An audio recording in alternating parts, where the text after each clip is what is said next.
Thanks for listening, patrons, and thanks for joining us. Thanks again for your support.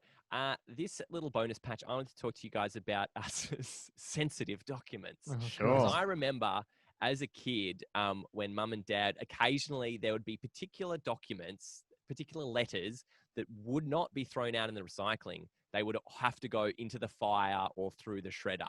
Into the fire. Into the fire. If it was winter and we had the open fire going, they'd go in there. And I never really understood. I think it was largely bills and those kind of things, any sort of financial documents. So I was wondering, do you guys, I don't think I have a threshold anymore. I just chuck it all in.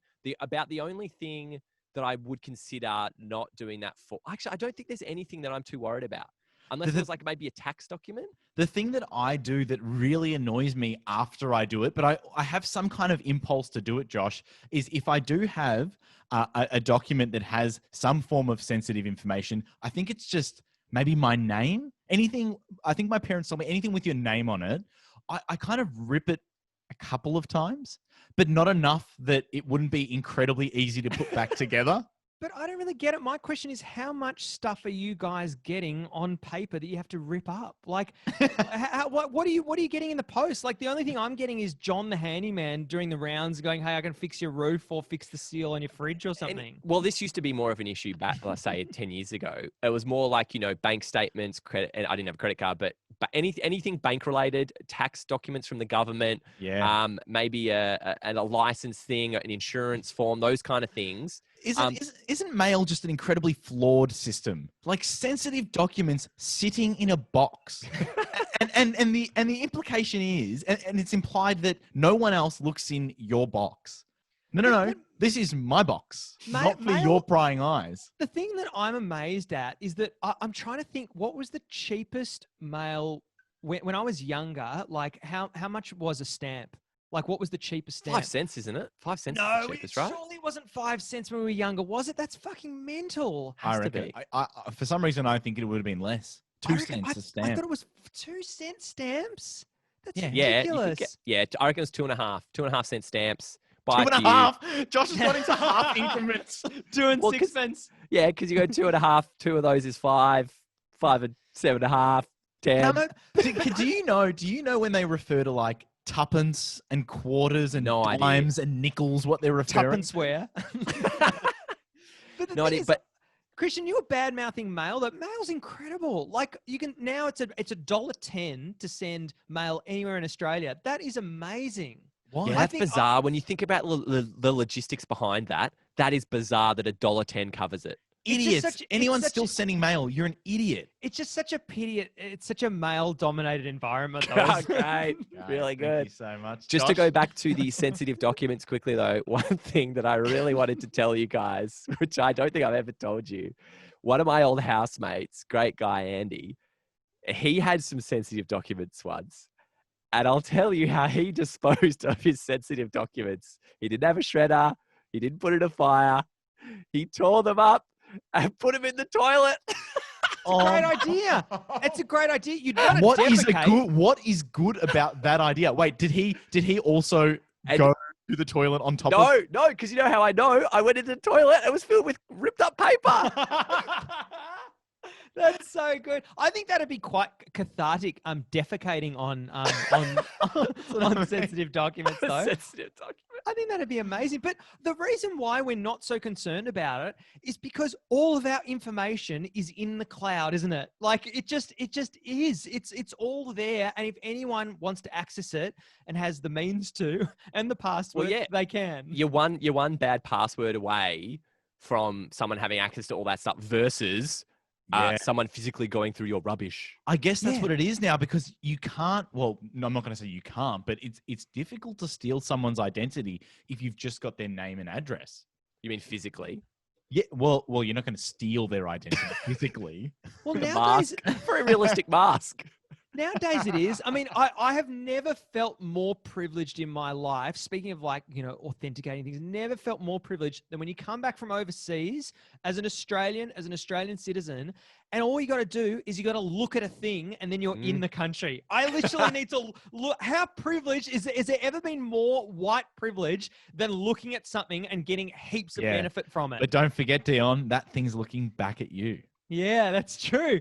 But does that stuff concern you? Like that idea of that of biometrics and stuff, is that a worry for you, or you're like, I got nothing to lose? Are you one of those people that's I got nothing to hide, I'm gonna be fine? I think for the moment, sure, you've got nothing to hide, but it is a very slippery slope, isn't it?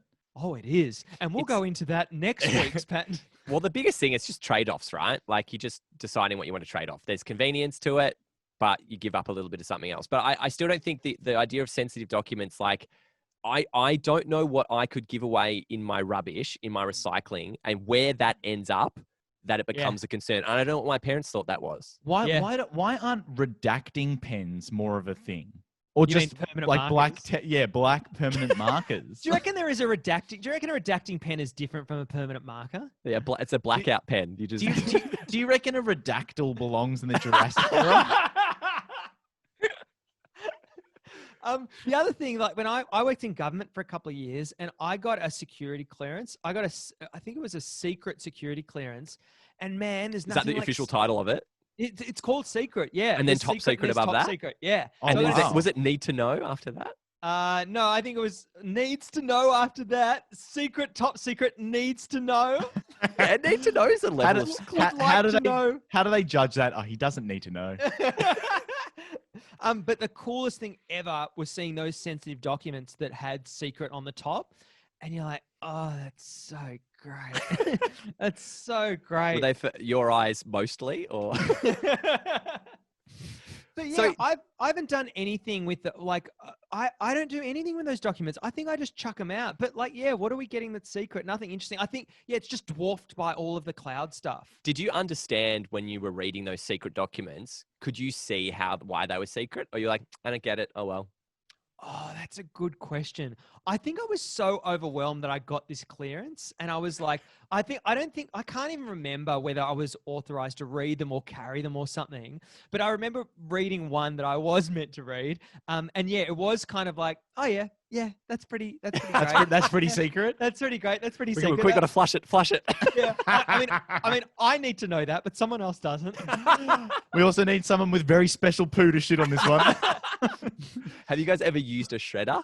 Yeah. Paper shredder? Oh, Yeah. it feels great, doesn't it? Isn't that terrifying though? Oh, It's a yeah. terrifying experience. Have you used like a proper one with the huge steel metal things? They are unbelievable. No, I think, Josh, what's terrifying about it is that's it. It ceases to exist, right? Like that's what's terrifying for me. I was away last weekend and I threw a paper menu into the fire, and as I watched it burn, I was like, I'll never be able to read that menu again.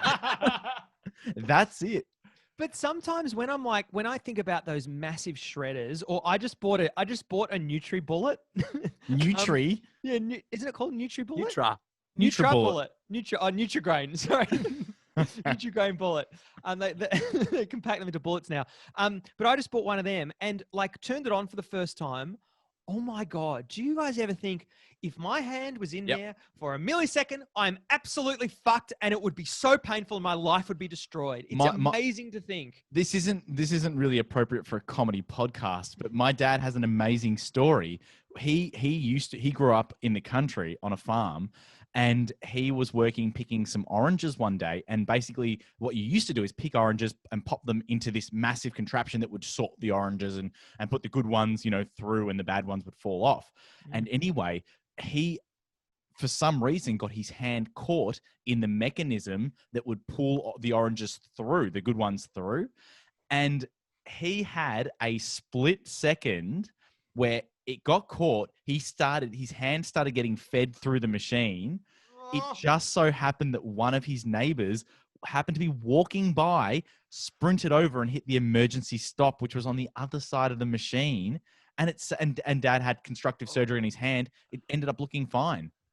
But that close to being fed through a machine. Yeah, but it was like, a couple, like 6 months ago when I was using one of those, what are they? The V blades, chopping up a carrot. I was holding the carrot in my hand and I was using the V blade back and forth. And I just lost my shit and started doing it really stupidly and took up part of my thumb. I feel like I'm scarred forever with all just rotating blades. They're awful. They're awful. Well, the part of it, right? That's Dion getting rid of the sensitive document that is his fingerprint. They'll never find me now. Yeah. Because Just redacted your thumb. Because I found with like just those little domestic shredders, the little ones you buy at Officeworks or whatever, even knowing that like, oh, if my sleeve got caught in this or if I was wearing a necktie, just those things. Yeah. That's really stressful. And it's so weird because it's like, you can stop it really quickly. It's really small. It's really there. But I'm so careful when I'm like getting my fingers anywhere near that stuff. The visual that I had of a domestic shredder was putting the tea towel through it. A dirty tea towel. Have you ever cut yourself properly though, Josh? Like, because this for me, my life has changed. Like when I'm handling knives, I'm so careful now, and I hate watching other people cutting stuff up. If they've got shoddy knife work, I hate it. Absolutely hate it. I've never had I've nicked myself cutting a few things, but I've not like done a deep one that's like required hospital or doctors or anything like that. So I've been quite lucky, but I think it's just like go slow. It's like, I'm not good enough at this. I'm nowhere near good enough at this. Yeah.